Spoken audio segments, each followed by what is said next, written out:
Fixus Mobilis projektas Pasidairyk pats. Pažink savąjį paveldą ir būdus juo pasirūpinti. Pasidairyk pats.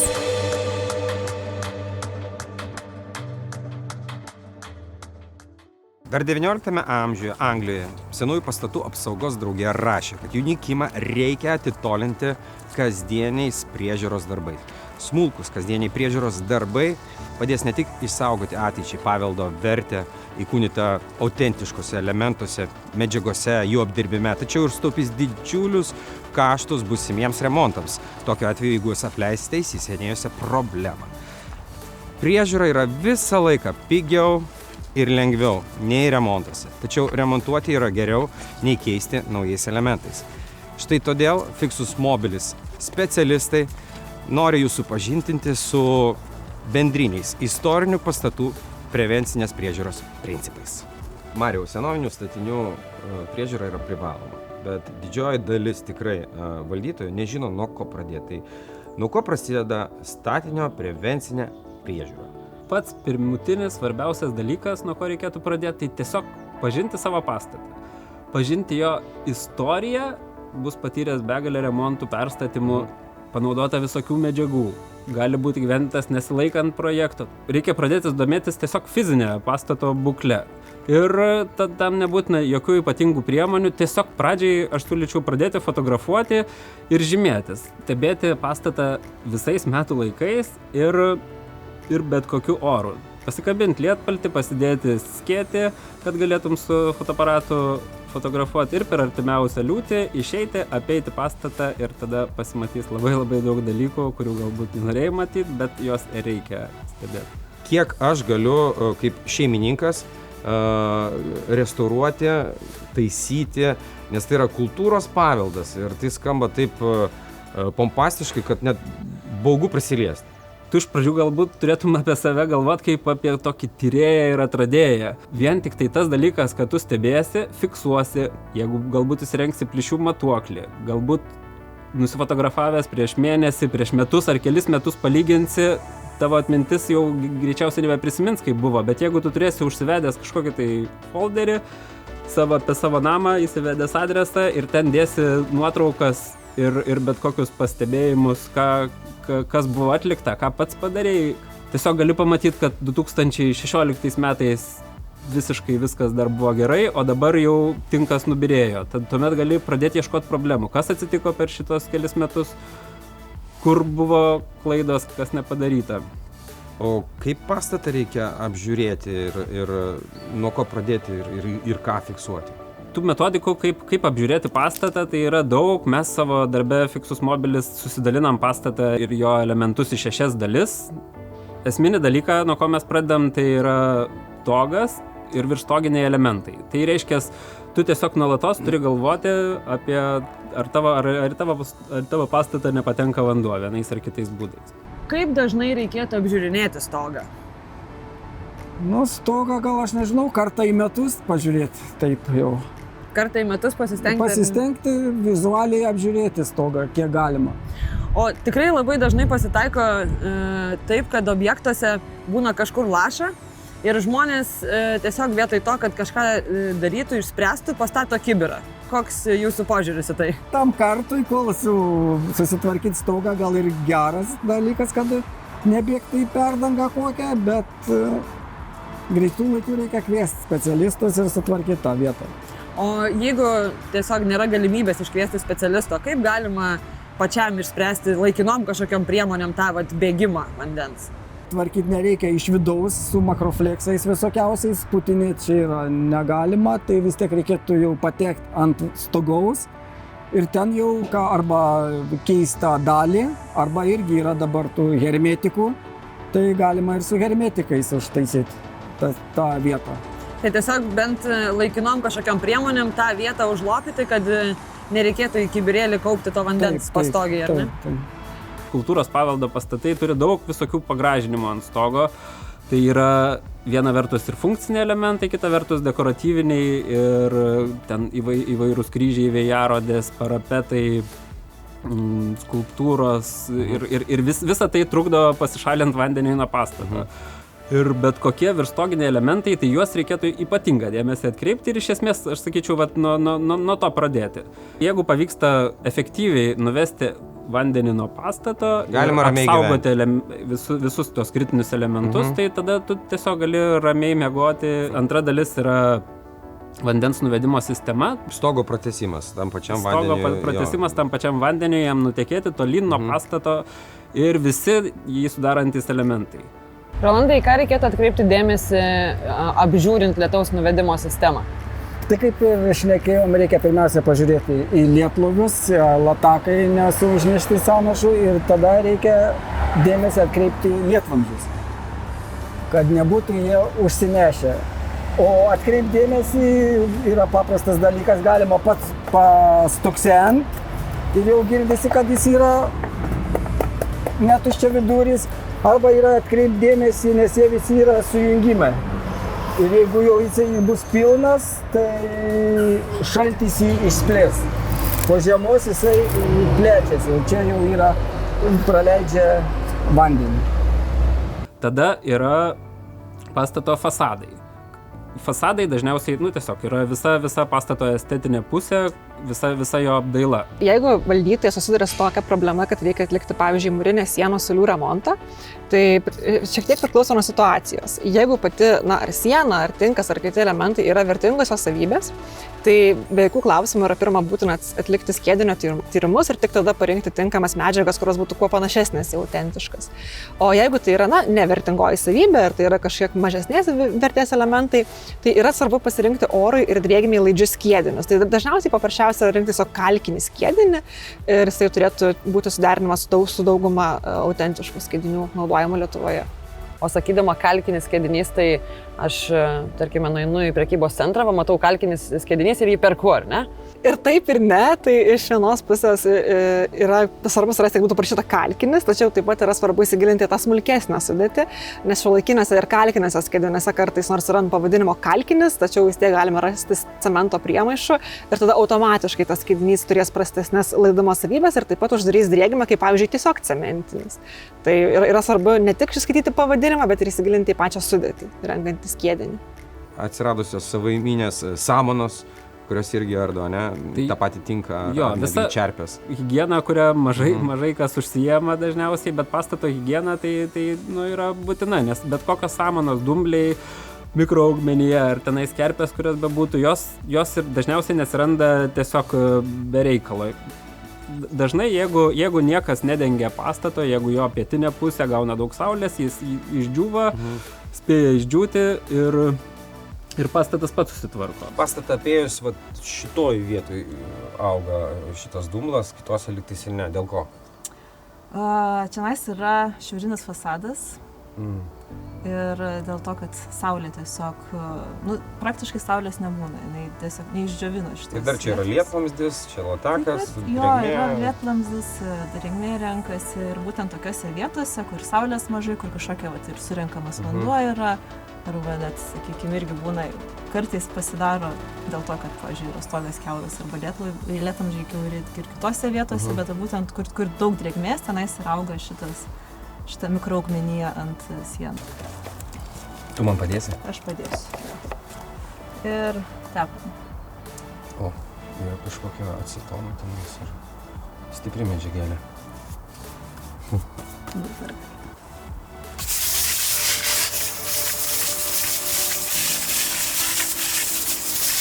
Aišku, vis tiek reikėtų geriau palikti, kad tiesiog taip greit tada neataugs jos, nes jis kaip ir turėtų tokia tas preparatas. Chemija, jinai įsigers giliau. Taip, jis turėtų ir sustabdyti augimą.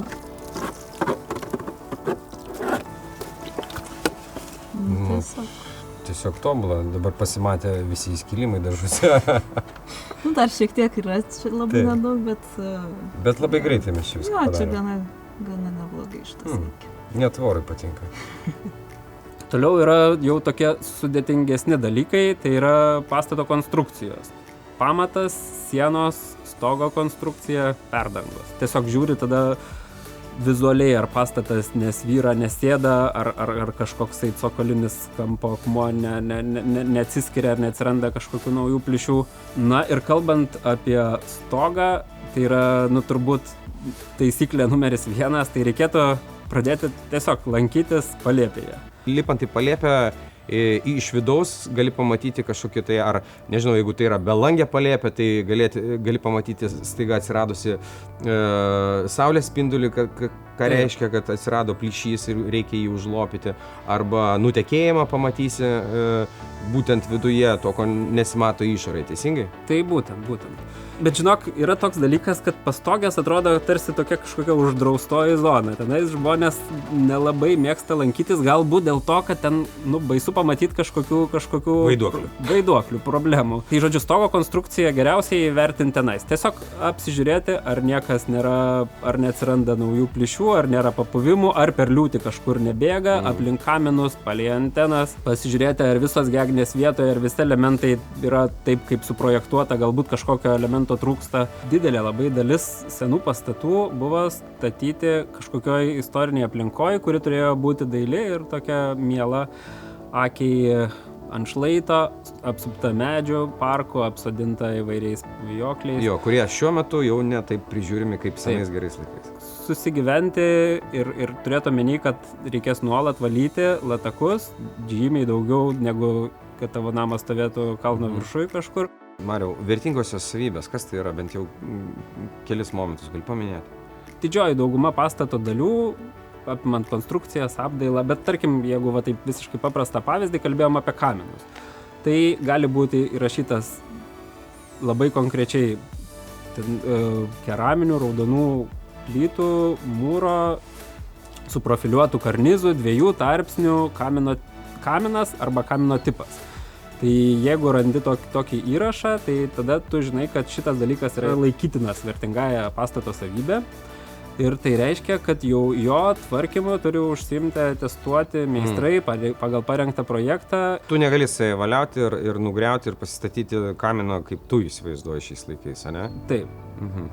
Mariau, gali paprastai paaiškinti, kas yra reguliari, planuojama ir skubi priežiūra? Tai būtų tokie darbai, kuriuos reikėtų atlikti kartą, 2 kartus per metus, tiesiog net negalvojant apie tai, kad galbūt nereikia, kam čia to reikia. Tiesiog turėtų omeny, kad kartą per metus reikia išsivalyti visus latakus, atkimšti lietvamzdžius, išvalyti sąnašas, kurios susikaupusios ant stogo. Ta gali atlikti pats, jeigu matai, kad negali atlikti pats, tai tada tiesiog ieškai sprendimų, būdų, kaip tą padaryti. Reguliariai tai čia tas pats, kas kaip higienų namų. Taip, tai va būtent tų latakų valymas, nepatikėsi, bet jisai yra nepaprastai efektyvus būdas atitolinti problemas. Tai yra bėgantis vanduo per kelis mėnesius gali pridaryti milžiniškų bėdų, o tu tą dalyką gali tiesiog visiškai paprastai, su elementariom priemonėm, be jokių įgūdžių, tiesiog išvalydamas sąnašas, tu tam užkerti kelią. Gerai, aš apie jo apžiūrėjau, įvertinau ir dažniausiai senų pastatų šeimininkas ką turi suplanuoti? Visų medinių elementų padengimą kažkokia apsauginė danga. Tai yra vienas iš tokių dažniausiai pasitaikančių dalykų. Tiesiog prieidamas prie durų, prie lango, prie vėjelenčių kažkokių tai nuolajų, prie medinės apkalos, tu apsižiūri ir vertini, ar dar kol kas dažai yra neatšokinėja, ar nėra įtrūkių, įplyšių, ar tada jis į puslelės kažkur net nepatenka vanduo. Ir suplanuoji, kad, tarkim, ateinantį sezoną, atėjus pavasariui, kai tik tai pasieks +15, aš imsiuosi šito darbo. Tu, tarkim, žinai, kad aplink tavo kaminą būtina pakeisti apskardinimą, nes per kiekvieną lietų kažkiek tai teka. Tu galbūt laikinai ten kažkuo užtepiai, bet tada esi suplanavęs, kad šitą apskardinimą arba kamino viršaus apskardinimą reikia man pačiam, reiškia, įsivertinti, užsakyti. Na ir tie skubus, tokie jau reaktyvūs darbai, tai yra tie, kurie nutinka kažkokiom stichijom dažniausiai užklupus pastatą. Būna audros nuplėšti kažkokie apskardinimai, nulūžusi šaka pasvirusi pavojingai, pasislinkęs šiferio lapas, per kurį patenka didelis kiekis vandens. Vos tik pastebit kažkokius tokius dalykus, juos iš karto atvarkai. Pasiskambinam savininkui ir sako, kad žinokit, po paskutinio lietaus man dar nutiko tas ir tas, dar gal ar galėtumėt padaryti. Tai tie dalykai, tiesiog jie neišvengiamai nutinka ir šitie skubus darbai dažniausiai jie ir yra pagrindinis darbų tipas, nes realiai mes dažniausiai nekreipiam dėmesio tol, kol nematom, kad problema iš tikrųjų jau didelė. Kol neskauda danties, tai tol nieko nedarom. Laikinas sprendimas yra žymiai geriau negu jokio ir tvarkyti vis tiek reikia, bet labai svarbu atkreipti būtent dėmesį į tas medžiagas, kurias naudojam ir nenaudoti to, kas yra negrįžtama. Yra kažkokios bendrinės situacijos, dažniausiai pasitaikančios iš jūsų Fixus Mobilis istorijos? Iš tiesų pastebėjom, kad pastatuose vyrauja viena linija tokių naudojamų medžiagų, kurios neturėtų būti naudojamos. Tai jeigu autentiškai pastate nebuvo naudojamas cementas, tai jo negalima naudoti. Taip pat montažinės putos yra tikrai labai gili problema. Kiekvieną kartą pastebėjo objekte montažinės putas, net rankos nusvyra. Na ir taip pat įvairūs dažai, impregnantai, kurie sudaro plėvelę ir neleidžia kvėpuoti autentiškom medžiagom. Tai būtent išskirčiau būtent šitos 3 aspektus, kurie yra labai svarbu, jų tiesiog yra nenaudoti. Ir kad mes suprastumėm apie tai, kodėl šitų medžiagų negalima naudoti, mums reikėtų į tai pažvelgti giliau. Laura ir Erika parodys mums pažeidimus, kurios aptinka Fixus Mobilis mūriniuose pastatuose bei aptars medžiagas, kurios nepadeda, o kenkia tokio tipo pastatams. Laura, mes šiuo metu esame prie mūrinės sienos. Gal galėtum pakomentuoti, ką mes čia matome? Taip, tai iš esmės, ką mes čia matome, tai yra tokie medžiagų nesuderinamumo pasekmė, tai yra netinkamai parinktų taisymo medžiagų pasekmė. Tai kur matome čia išlindusius tokius kaip tvirtesnės skiedinio plotelius, tai čia buvo pasirinktas cementinis skiedinys, akivaizdžiai neatlikus tyrimų autentiško skiedinio, kuris, kaip matome, giliau išdulėjęs yra kalkinio pagrindo. Tai kas čia iš esmės atsitiko, tai yra tai, kad buvo pasirinktas skiedinys, kurio laidumo savybės drėgmei ir orui yra kitokios negu autentiško skiedinio. Taigi į vidų patekus pro tarpelius kažkokius įskilimus drėgmei, kad tas cementas iš esmės uždaro tą drėgmę viduje ir papačia esantis autentiškas vertingas skiedinys dulėja ir krenta, o išorėje esantis lyg korys lieka kaip apvalkalas. Galų gale ir jisai nukrenta, nes nebeturi prie ko prisitvirtinti ir taip yra palaipsniui naikinama tiek autentiška medžiaga, tiek tvarkymas. Tarp įvairių užtaisymų šitoje sienoje matom šitą užtaisymą. Gal galėtum papasakoti, kas čia yra? Tai čia matome iš tikrųjų netinkamą užtaisymą, kadangi jau pažeistos skiedinio siūlė buvo tvarkyta montažinėmis putomis. Tai yra tikrai su autentišku kalkiniu šiuo atveju skiediniu nesuderinama medžiaga, nes kai mes įpurškėme tų putų į šį tarpą, jisai ne tik, kad tai yra prastas oro ir drėgmei laidomos savybės turinti medžiaga, bet jinai taip pat ir praplečia tą plyšelį šiek tiek, kad ir mikroskopiškai, tačiau vis tiek jisai padidėja. Ir dabar mes turime, ko gero, už šios medžiagos besikaupiančią drėgmę ir tas autentiškas kalkinis skiedinys po truputį dūlo ir jeigu mes jį pašalinsime, mes jau rasime viduje ertmę. Tai, ir kodėl tai yra dar netinkama, kadangi šią medžiagą yra labai sunku pašalinti, taip, kad neliktų jokių žymelių ant autentiško mūro, kad iš tikrųjų sunkiai išsiema švariai. Tai ypač, jeigu tai yra vertingi elementai, tai galima labai sužaloti autentišką medžiagą, bandant pašalinti šį netinkamą užtaisymą. Daugelį mano matytų namų tinkuoti ar mediniai paviršiai yra dažyti.